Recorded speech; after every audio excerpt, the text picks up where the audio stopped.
babalik yan, sabi niya. Amen. Praise the Lord. Sinabihan, nag-pray ka na lang na babalik yan. Amen. Di, lumuna ka sa Panginoon. Kasi nangako sa Panginoon nung time na nag-pray si Dr. Prophetess Gretchen pa. Sabi niya, about po sa tithes.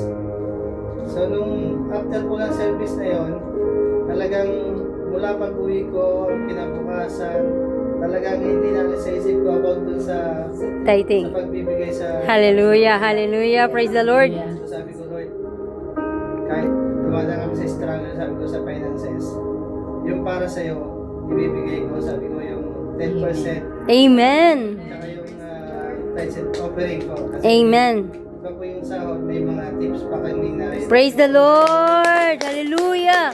Para sa ito, sabi ko. Tapos bigla kong nawala yung, alam yung pera na saan.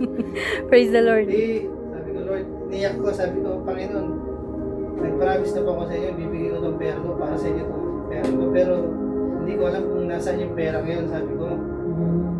Tapos, napag-pray na po ng twice. Naalala ko si Pastor Albert. Hallelujah. So, winaisis ko po siya.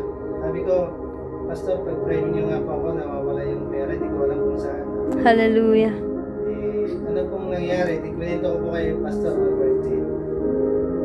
Sige, pray tayo, sabi niya. Then, kung time na po yan, lumuhod po ako, nag-pray po ako. Siguro mga 1 or segundo lang po yun. Praise the Lord. I-reveal po ng Panginoon na Woo! Thank you, Jesus. Thank you, Jesus. di, inano ko po yung aking kama. Nandun po yung pera. Hallelujah. Praise the Lord. Sabi ko, Lord, kasi blanco yung utak ko. Sabi ko, i-reveal niyo po kung nasaan yung pera yun. Hindi ko alam talaga kung saan ko nailagay. Sabi ko, nung nawala, sabi ko na, yun po, nung sinabi ko kay Mrs. na nakita ko na, kasi malungkot din siya eh, kasi Praise the Lord. Praise the Lord. galit na sa akin.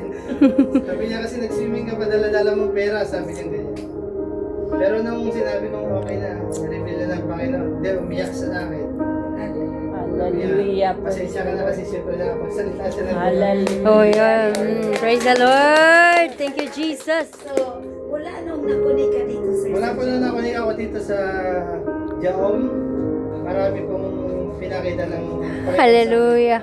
Praise the Lord. Palapakan po natin ating buhay na So, Panginoon. yung anak mo na dati nagpapahiling na may sakit na Apo. kumusta na siya ngayon?